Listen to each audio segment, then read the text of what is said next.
তাড়াতাড়ি কামটা করা লাগবো। ওই ওই ওই দাঁড়া, লঙ্গির মধ্যে কিনেছো দেই? কিরে তুই লাউ চুরি করছিস কে? আর কোনোদিনও চুরি করবো না। এই বেটা, আমার বন্ধুরে মারেন কে লিগা? আমার বন্ধু কি করছে? তোর বন্ধু লাউ চুরি করছে, হাতে নাতে ধরছি বেটা। তাইলে আরে একা মারবেন কে লিগা? আমারে মারেন। জীবনে আমি অনেক বন্ধু দেখছি, কিন্তু তোগো মতন বন্ধু দেখি নাই। দাঁড়া, তোরেও ঘাড়াইতেছি। আরে গাদা, তাড়াতাড়ি দাঁড়া, ওই ওই তোকে জানি আর লাউ খেতে না দেখি। হালা কাজটার ঘরের কাজটা। আর বন্ধু তুই এটা কি করলি? তুই আর ভিতরে ঢুকতে গেলি কে? আরে আমার সামনে তোরে একজন মারবো আর আমি চাই চাই দেখমু। তোরে মারতে হইলে আগে আমারে মারতে হইব। যাই হোক বন্ধু, লাউ চুরি করছি, এখন এটাতে আমরা চুরি বাতি খাবো, চল।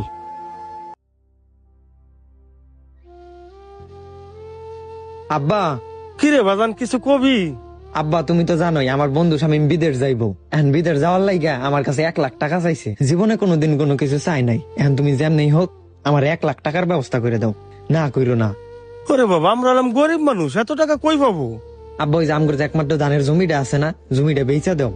ও বাবা, ওই জমিটা যে তুই বেচতে কস, ওই জমিতে যা ধান হয় তা তো আমাকে বছরে বাত হয়ে যায়। এখন যদি ওই জমি বেচে টাকা দেয় তাহলে তো আমাকে সংসারই চলবে না। আর আব্বা তুমি এটা নিয়ে চিন্তা করতেছো কে? ও আগে বিদেশ যাক, ও বিদেশ গেলে আমগো টাকা পয়সা সব পরিশোধ করে দেবো।